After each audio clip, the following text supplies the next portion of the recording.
Let's do another Superflex 2-round rookie mock draft using Chad Reuter of NFL.com's insane 5-round NFL mock draft. Just draft sicko season. We're fantasy sickos. That's why we're here. So starting off 101 here, to nobody's surprise, at least it shouldn't be, it's Caleb Williams. It's Caleb Williams for me. It's just not going to change. He goes, big surprise, 101 here by virtue of 101 to the Chicago Bears in the NFL mock draft, which will happen in real life. His only visit he recently took pre-draft to the Chicago Bears, 102. This is where, look, I'm deviating from where I have normally gone of late.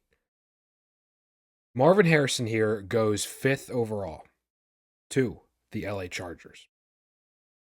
I'm at a point where I've reached where maybe a bit of a 180 in the sense that at a certain point, you can have your own convictions on players, right? And not that I don't believe in Marvin Harrison. It's just I believe, and in terms of positional value, the quarterback position consistently, and given where the 3, 4 at the top are going to go in this draft. But when we think of the community and just market trajectory, the viability, the asset, the golden ticket that a Marvin Harrison Jr. to the LA Chargers, you of course have the prospect, then you have the situation, and that together, it's just too big, too good to fail in the Dynasty community's eyes. And so at a certain point, I have to acknowledge, look, the risk is not quite there compared to quarterbacks, right? The reward, though, and just at least the perception is so strong. And the performance, absolutely expected to be there, right? He's going to have to do something, do what we expect, have a nice rookie year, especially in this situation with the LA Chargers. For any quarterback, really, other than a Caleb Williams, and even then, we'll see what happens where we are even a year from now in this hypothetical situation in terms of startup values.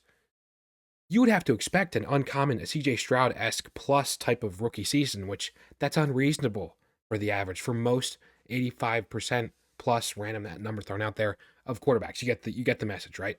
So it's just Marv here, 102. 103, this is where I am going back. My conviction is in Drake May. He goes again, 3rd to the New England Patriots, which I know people don't like that. I get you don't like it, but I'm trusting in the player. 104, we're continuing the run on QB with Jane Daniels again going 2nd to the Commanders, which, look, 103, 104, this is awesome value in Superflex mocks. This draft class, it's going to hit home how incredibly talented this is as we move on to the 105, and you still have a talent like a Malik Neighbors. Okay, Malik Neighbors goes 6th, right after Marv, to the New York Giants. People are going to say, oh my God, situation. Who else is there? NFL teams throw the football. The 49ers were the last year's least frequent passing team by virtue of still some 55 odd percent. Okay, so they are going to throw the ball, and Malik Neighbors is going to be number 1 there. We go back multiple years. I mean, you can say, oh, Eli Manning in his twilight of his career. I mean, if you want to compare that to Daniel Jones. Just saying, LSU receivers going to New York. But 106, this is for me, Rome Odunze, who goes, actually, you're probably wondering right now, well, what happened? Who's picking number 4? Normally it's the Cardinals, right? What exactly is going on here? Well, the Cardinals trade back in this mock, and they actually go down to 8th, and they snag Rome Odunze. And so, still, again, awesome value here. Awesome player, awesome situation with Rome Odunze there. I just prefer Malik Neighbors from a talent perspective. Let me clear that up. From a fantasy skill set, okay? The explosiveness. Not saying that they're, again, in different tiers as players, but for me, Malik Neighbors, it's just that fantasy viability. I just have to prefer that. And for me, look, the Giants, maybe it's a hot take. The Giants and the Cardinals aren't totally out of the same stratosphere in terms of receiver landing spots. I just don't see it that way. 107, this is where we go back to the quarterback well with JJ McCarthy, who we talked about, just trade with the Cardinals, who are sitting at 4, and they go back to get Rome Odunze. Well, the Denver Broncos end up getting to number 4, and they pick JJ McCarthy, which will be interesting. I think Bo Nix has been the name floated around a lot. People talk about the viability, speaking of viability, of a trade up for the Denver Broncos. They don't have a second round pick this year, so it's interesting. I don't know if they're quite going to be able to have enough juice to get up to even get a JJ McCarthy, but in any event, look, we're preparing, you're bracing for impact. JJ McCarthy, a top 5 pick in the NFL draft. You can't go no later than 7 in your rookie mocks, Superflex formats at least. So you don't have to be enamored with the player. What do we play? Fantasy, right? Underlying opportunity. And it's going to be there for JJ McCarthy. And reiterating, too, a tenet, just because we see something that happened in the past, you can't just assume history is going to repeat itself from a totally different league, totally different set of circumstances for these players, college to NFL. So just trying to create a blank slate, given all the hate, JJ and some other prospects, which we'll get into maybe later, have gotten in this cycle. 108, this is where, for me, it's got to be Brock. Brock going 10th to the New York Jets. Interesting, Aaron Rodgers doesn't historically target tight ends necessarily, but Brock is more than a tight end. He is a pass-catching extraordinaire, a true weapon there, a big slot, so to speak, of sorts, a guy that can be used in jet sweeps, like a Deebo Samuel, almost even out of the backfield at times, too. It's just the 108, man. The 108 is still a incredible spot to be in Superflex rookie drafts. 109. This is where I didn't really think I would say this, and I've been preaching against this in terms of this idea of first round, certain position of running back. But man, some chaos. So my RB1 consistently in this process with Jonathan Brooks, he goes 24th overall to the Dallas Cowboys. 24th overall to the Dallas Cowboys. I've got to respect that running back draft capital and that clear statement, that investment. It's incredible. I mean, if this were to happen, 109, I mean, Jonathan Brooks becomes a firm first-round pick in Superflex formats, which I did not think any running back would be for that matter. And I don't think, look, this is kind of in la-la land. I really don't see how a running back, maybe Dallas would be the team to do that. Notorious for picking some interesting players in and around, that back quarter of the first round. But we'll see. We'll see. It's so significant enough in the player, the talent. It's just, I got to admit, I got to call a spade a spade. At the 110, you're still talking insane value. Talking about a Bo Nix to the Minnesota Vikings. Actually, a pick before Jonathan Brooks at 23. So the Vikings actually don't even pick him at 11, which is interesting in this mock scenario. So it kind of is more or less a statement how he goes. They could have gone at 11, but they wait till 23. So I think in all likelihood, in real life, it would be reverse, where you would just pick the quarterback because you can't bet, they're just going to be there. So I guess I interpret this almost as maybe not as solidified of a convicted Bo Nix is going to be our starter, day one. Maybe seemingly Sam Darnold has that kind of inside path, at least in the beginning. So it's just interesting. I can understand still if you want to flip-flop Bo Nix with Jonathan Brooks here. I've just kind of used the tiebreaker of the draft capital and relative to the position. With Jonathan Brooks, I mean, it's just incredible. It's incredible to even saying this. At the 111, this is where we end with receivers. I'm going Brian Thomas Jr., who goes 18th to the Cincinnati Bengals. I just look, Brian Thomas, wide receiver 4. He has, outside of the top 3, right? We say he's got as good a shot as any to be a true or as close to a wide receiver 1 and in the modern NFL. I mean, in theory he would be, a 1B, maybe even 1C with T Higgins. Maybe they keep T Higgins for 2024. But nonetheless, look, there's been a time where Joe Burrow has supported 3 top 24, 3 very fantasy relevant receivers. And this is definitely a better player than a Tyler Boyd. And look, even if T. Higgins, the point being, if T. Higgins still is there in 2024 playing on the tag, there's no way he's there. When he becomes a true free agent, it's going to be Brian Thomas, assuming what was that previous T. Higgins role. So I am preferring Brian Thomas at the 111 here over Xavier Worthy, who goes actually via trade up 17th to the Kansas City Chiefs. Look, Rashee Rice situation, just nothing we could have predicted. I think you're on a bit of a crash course to, if I had to bet, maybe a 2-3 game suspension. This is just me kind of maybe talking out of it, whatever you want to call it. I think Rashee Rice, the severity, I mean, there's so many fake news, right? Stories. We do know something happened, and it doesn't look great, but it's not to the severity, the sensationalism as it might have been, that initial reaction. Cooler heads, Rashee Rice is still going to be an NFL player, along with Hollywood Brown. You've got Travis Kelce. And for me, look, these are both 2 really good prime receiver landing spots. That is the Chiefs and the Bengals. That I'm just tiebreaker. It's the player, that the prospect of Brian Thomas compared to an Xavier Worthy. So that's just where I lean here. And that rounds up round 1. Let me know what you guys think of this first round. I think overall, all in all, this is a very sexy, a very, very fantasy relevant top 12. A lot of good options. So let's see if the trend continues more or less into round 2.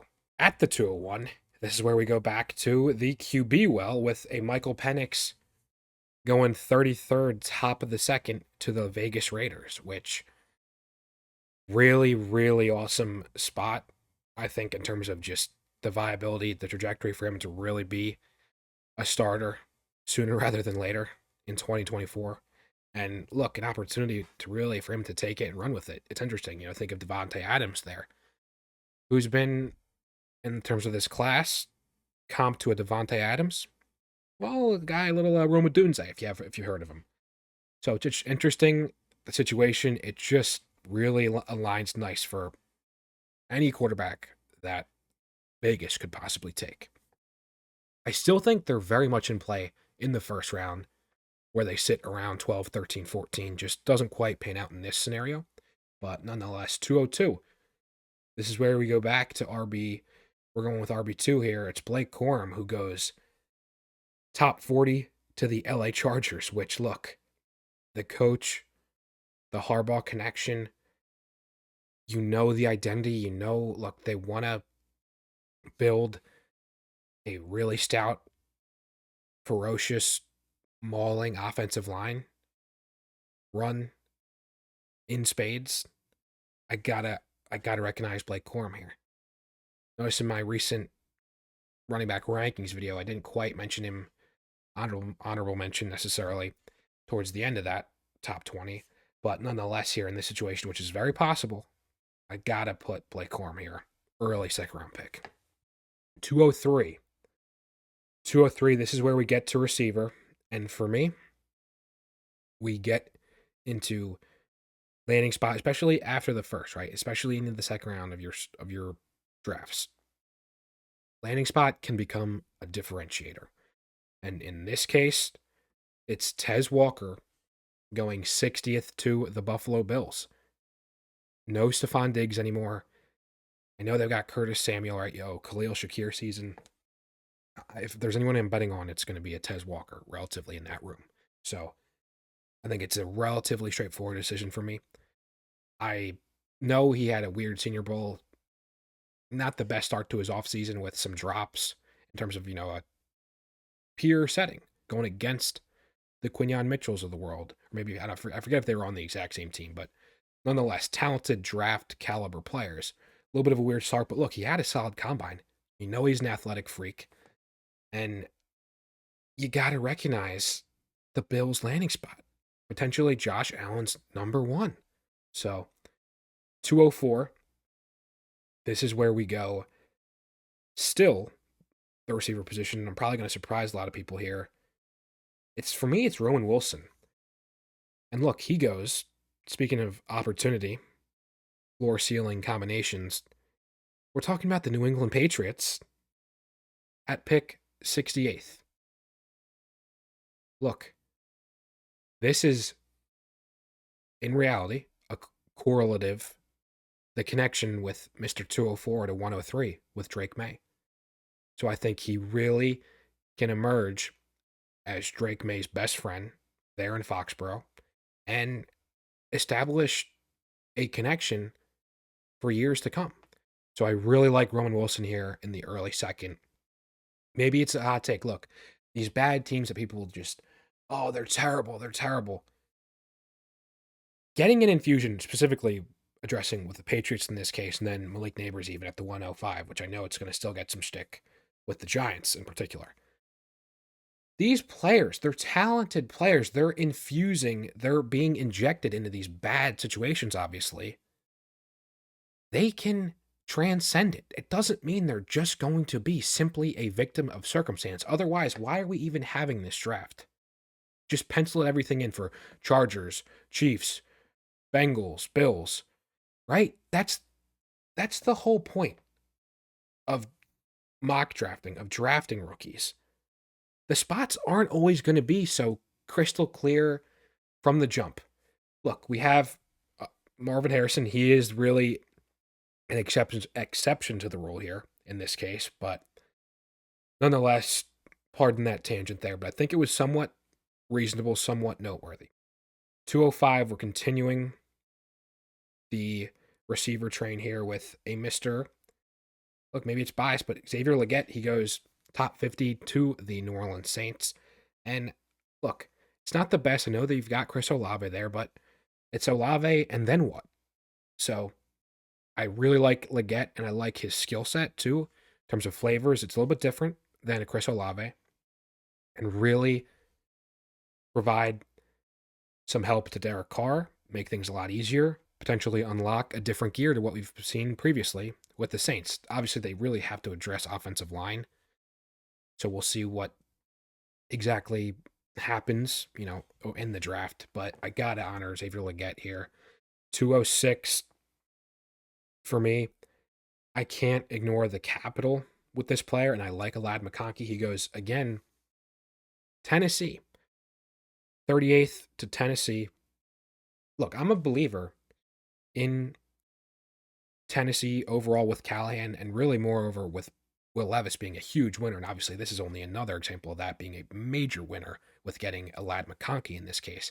Obviously, got Calvin Ridley, got Tony Pollard on top of Tyjae Spears now. They're just set. They look absolutely set to draft a Joe Alt, right? A franchise tackle. How do we make sense of or assume, what happens when you assume with Alad McConkey here when you've got the aforementioned Ridley and a D-Hop. Although, look, those guys aren't any spring chicken. Alad McConkey, in effect, is, and he does provide a different style compared to those two aforementioned, those older receivers. So I think I gotta honor Alad McConkey here. Just a lot of mouths to feed and a little bit total, a little ambiguity, right? Can't totally bet on just this incredible transformational Tennessee top 10 offense, right? So this is, I think, a reasonable spot for Alad McConkey. We go back to the running back well, where we're going with Trey Benson, who goes 70 to the New York Giants. So, look, I know they invested in Singletary, but again, talking about styles and what I think a Trey Benson provides compared to a Devin Singletary, it really is a different profile, a profile that I think can really be a problem, at least the opportunity, first and second down. And even look, he's no slouch in a receiving game. I know Singletary, look, he's had his moments he did with the Texans last year, but I'm not totally just betting against Benson here. And this more or less is a theme I was getting in the back half of the second, where I think we go past the top two running backs. And then it kind of becomes like beggars can't really be choosers. We still have some options, Benson being the next crop, so to speak. And we'll get into another really shortly, but still a decent mid second round pick. I think that's safe to say in terms of the value that you're getting here. Maybe it's a hot take. I take him over a guy like a Mr. Troy Franklin, who does go 67th to the Washington Commanders. So, look, I know people as a community, I know there's going to be a lot of reaction, probably to even put him as high as 204. But for me, look, and we see Jaden Daniels, and he's supported deep threat type players. I look at, obviously, it's Terry McLaurin there, number one. And then I'm not somebody who's so ready to just write off Jahan Dotson necessarily. So Troy Franklin, I think you can absolutely have a path to relevance. And I think that pick, look, a second round pick, a top 20 pick, still recognizes that. Don't call me an outright hater. I don't think that's fair. But nonetheless, early third, Troy Franklin here at the 208. 209, this is where we go, aforementioned, back to the running back well here. And for me, it's Jalen Wright, who goes to Baltimore. And yes, I know, look, it's Derrick Henry. There's a chance Derrick Henry's only there for really this year, right? It was a 2-year deal, but say things don't go right. Say Baltimore has a really early playoff exit, and say they really just want to shake things up. And look, say worst case, they don't in the sense of Derrick Henry, and Derrick Henry's there for the next 2 years. Jalen Wright does offer a totally different type of skill set. Totally different type of skill set. By comparison, I know it's really not fair to anybody. You know, he's not nearly as physically imposing as Derrick Henry, who is, right? But he has a nice pass catching skill set. Just, you think of maybe Thunder Lightning. I could see a world where, look, discount Gibbs possibly. Obviously, you've got an upgrade. You've got kind of mega Monty in a Derrick Henry, but this is intriguing. I'm not just going to totally just be so queasily reacting to, that's, I think, a word, to a Jalen Wright who goes, look, end of round two to a functional offense that we know their identity, and I think he fits in there nicely. So if you want to draft him higher, I can understand that, but nonetheless, we go back to the tight end well, and let me preface it. Once again, Ben Sinnott gets incredible draft capital in this Chad Reuter mock. Look, I already recognized him in the end, around this spot, really at the end of the second in my 2 mocks ago with the Reuter mock 4.0 4-round mock. And so I'm mixing it up for the sake of this, and I'm honoring, look, JT Sanders is, I think in terms of talent, the tight end too. And he does go, look, 55th, doesn't get quite as good draft capital in terms of the number as a Ben Sinnott, but he goes to the Dolphins. And look, Jaheim Bell, it's a weird situation. Or not Jaheim Bell. Jonnu Smith, kind of similar players, but Jonnu Smith, nonetheless, there in Miami. Who could he be a bit of a vulture? Yeah, we see what he did in Atlanta last year. I think, look, with JT Sanders, and this is a tight end premium ultimately, how relevant, I mean, the tight end premium, that's such an interesting debate. How relevant is it? How much of an impact can it really have? How flat is the tier, right? I think with JT Sanders, I got to recognize, look, we know how explosive that offense can be, and I think JT Sanders is a new flavor, a really nice receiving weapon there for Tua. Rounding out the 211, 212, we are sticking to the receiver position. And look, he has fallen quite a bit. You see him here, Adonai Mitchell, crazy looking at just the juxtaposition, a whole round difference. The reason being, look, he goes 56, he goes to my Eagles, which he becomes, I mean, he's arguably the fourth option at best. So it's just tough scenes for Adonai Mitchell here at the 211. Still got to recognize the underlying talent, though. He cannot fall out of a second round. Can't do that in good conscience. Rounding out, last but not least, Mr. Irrelevant of this draft. For me, look, call me a homer, but I'm sticking with Keon Coleman. He goes also to the Baltimore Ravens. So Jalen Wright, two Ravens kind of ended up the back of the second round. With Keon Coleman, look, he goes in the early 90s. So he's a round 3 pick in this mock. With Baltimore, talk about, again, flavors, totally different player compared to Isaiah Flowers. And I think a guy that is really everything you would have hoped and more from an Odell or a Rashad Bateman, a guy that can really be a functional asset in that Baltimore offense and be a fantasy relevant player. I totally believe that in this situation, in this scenario. If you guys disagree with that, let me know in the comments. But this is my mock 8.0. We're going to get to mock 10 before the NFL draft, but let me know what you guys think of this mock, making sense of this crazy NFL mock draft via NFL.com, guys. I will see you in the next one. Have a great weekend.